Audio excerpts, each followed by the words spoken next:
মেয়েরা আজকে আমরা লেসন 7 পড়ব। দেখো, এই ছবিটা তোমরা অনেকেই বিভিন্ন সময় বিভিন্ন বইয়ে দেখে থাকবে। এটা হচ্ছে কাজী নজরুল ইসলাম, বিখ্যাত কবি এবং গায়ক, নিজেও গায়ক ছিলেন। তার কবিতা এবং গানের জন্যই তিনি বিখ্যাত। এখানে দেখো একটা ইন্সপায়ারিং সং গাইতে বলছে, অর্থাৎ অনুপ্রেরণা যোগানোর মতো গান। গানটা তোমরা সবাই জানো, we shall overcome, we shall overcome, we shall overcome someday, O deep in my heart I do believe we shall overcome someday. আমরা করব জয়, আমরা করব জয় নিশ্চয়, আহা বুকে গভীর আছে প্রত্যয়, আমরা করব জয় নিশ্চয়। তোমরা নিশ্চয়ই গানটা শুনে থাকবে। আচ্ছা, এখানে আমরা কাজী নজরুল ইসলাম সম্পর্কে একটা ডায়ালগ পড়ব প্রীতম এবং তার বাবার মধ্যে। দেখো, Pritam is a student of class 5। Pritam class 5-এর একজন ছাত্র। He returns home from school. সে স্কুল থেকে বাড়ি ফিরেছে, অল এক্সাইটেড, খুব উত্তেজিত হয়ে। He finds his father reading a newspaper. সে এসে দেখলো যে তার বাবা খবরের কাগজ পড়ছেন। অর্থাৎ প্রীতম স্কুল থেকে খুব উত্তেজিত অবস্থায় বাড়ি ফিরল, সে দেখলো তার বাবা খবরের কাগজ পড়ছেন।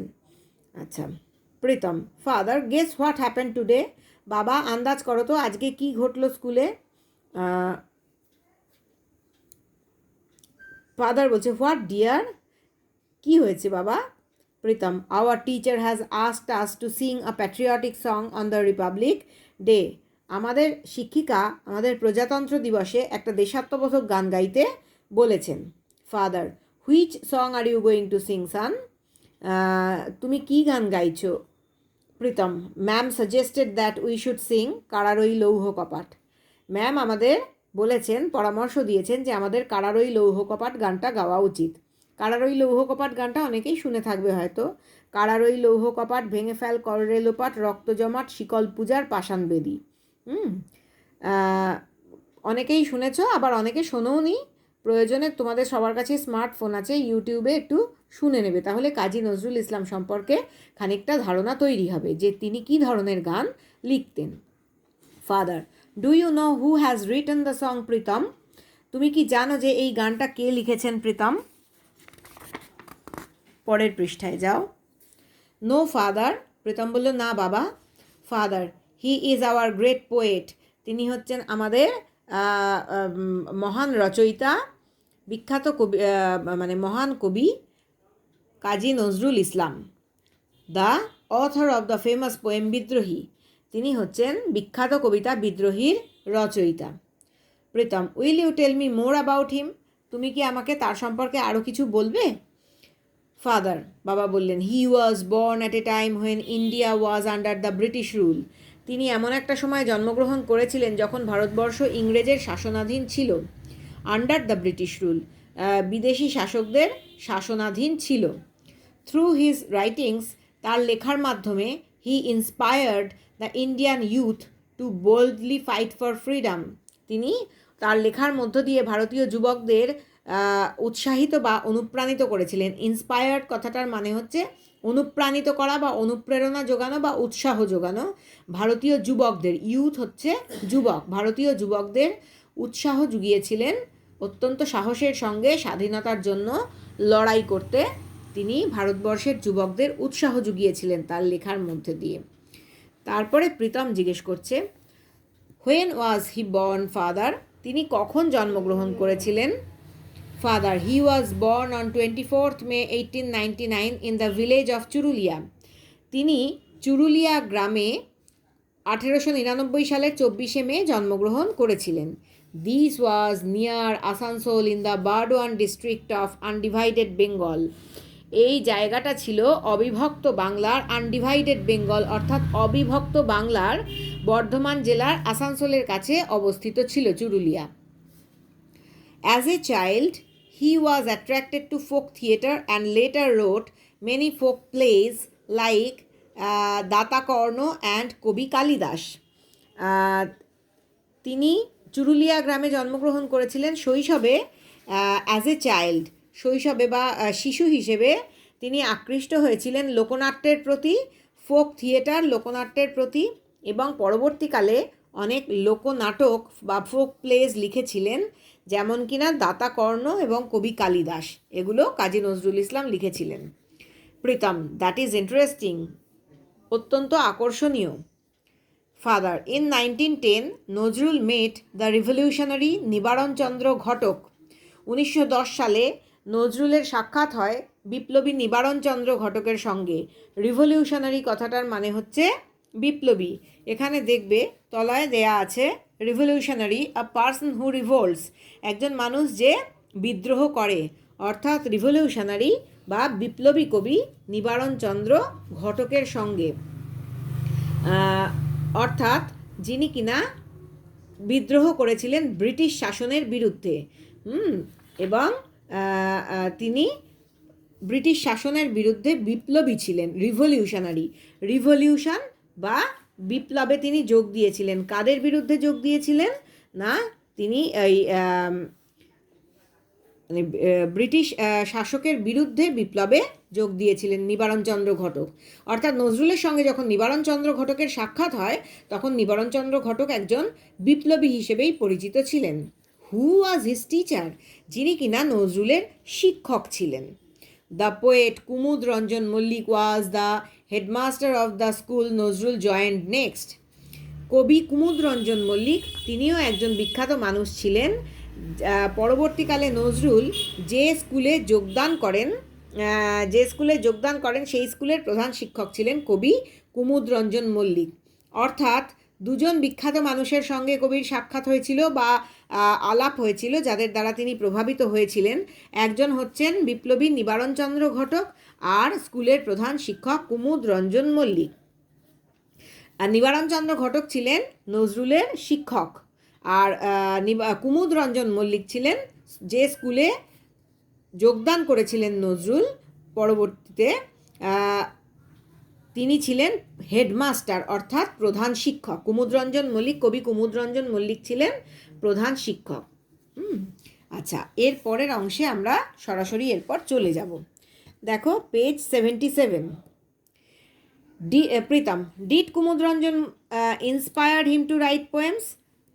কুমুদরঞ্জন কি নজরুলকে উৎসাহিত করেছিলেন বা অনুপ্রাণিত করেছিলেন কবিতা লেখার জন্য?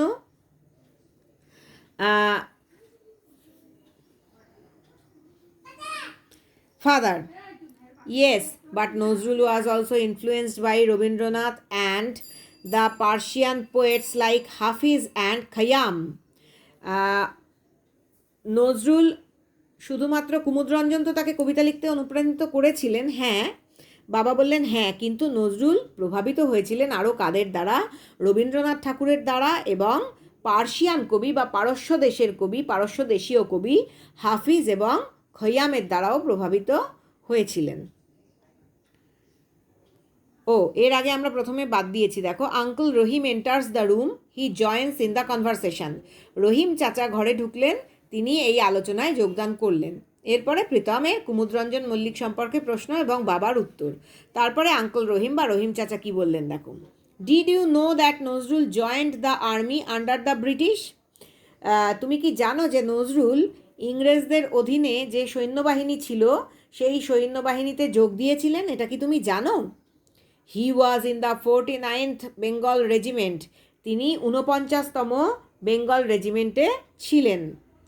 After the first world war the regiment was disbanded in 1920, প্রথম বিশ্বযুদ্ধের পরে এই রেজিমেন্টকে ভেঙে দেওয়া হয়েছিল। So he came to Calcutta, সুতরাং নজরুল তখন কলকাতায় চলে আসেন। Father, at that time Indians had risen against the British rule, তখন ভারতীয়রা ব্রিটিশ শাসনের বিরুদ্ধে আস্তে আস্তে সোচ্চার হয়ে উঠতে শুরু করেছিল। হ্যাড রাইজেন অর্থাৎ ভারতীয়দের উত্থান ঘটছিল ব্রিটিশ শাসকদের বিরুদ্ধে। Nazrul protested against the cruelty of the British in his own way, Nazrul নিজের মতো করে ব্রিটিশদের নিষ্ঠুরতার বিরুদ্ধে প্রতিবাদ করেছিলেন। ইন হিজ ওন ওয়ে, নিজের মতো করে।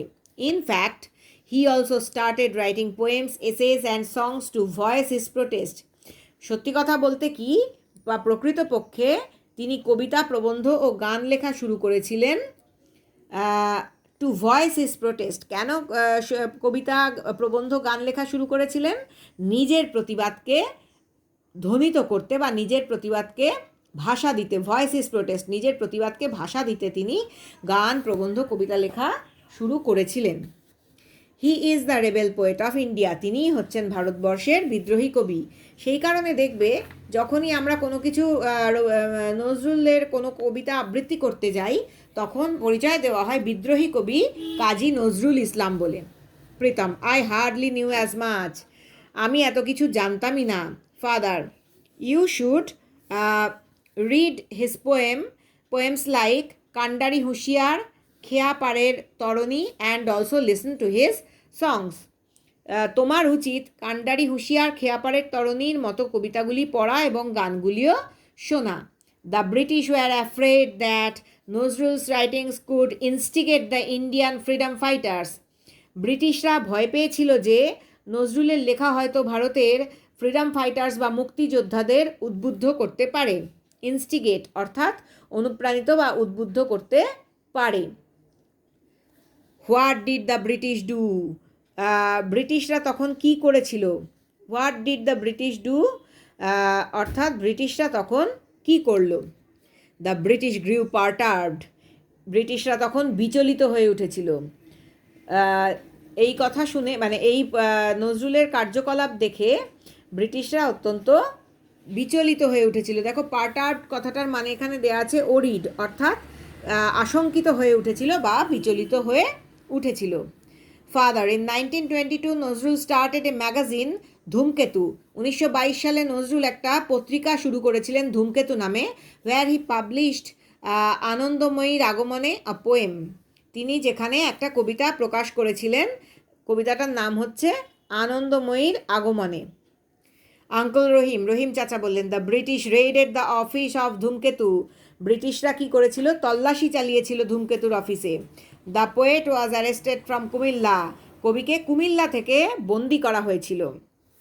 প্রীতম, হোয়াট হ্যাপেন্ড দেন, তারপরে কি ঘটেছিল? Father, he was transferred to the Hooghly jail, তাকে স্থানান্তরিত করা হয়েছিল বা বদলি করা হয়েছিল হুগলি জেলে।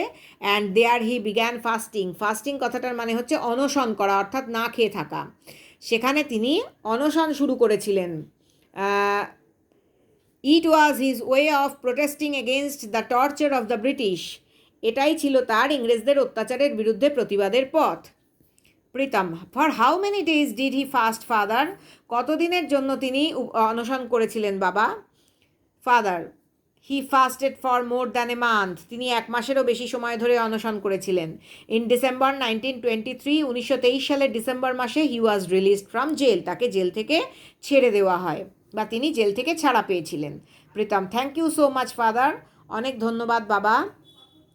I will be able to sing কারারই লৌহ কপাট উইথ জিল অ্যান্ড প্যাশন, এইবার আমি কারারই লৌহ কপাট, বাবা তোমাকে অনেক ধন্যবাদ, এইবার আমি কারারই লৌহ কপাট গানটা অনেক উৎসাহ এবং আবেগ দিয়ে গাইতে পারবো। জিল কথাটার মানে হচ্ছে, এখানে দেখো জিল দেওয়া আছে গ্রেট এনার্জি, প্রচণ্ড উৎসাহ, আর প্যাশন ডিপ লাভ, অর্থাৎ গভীর ভালোবাসা বা আবেগ।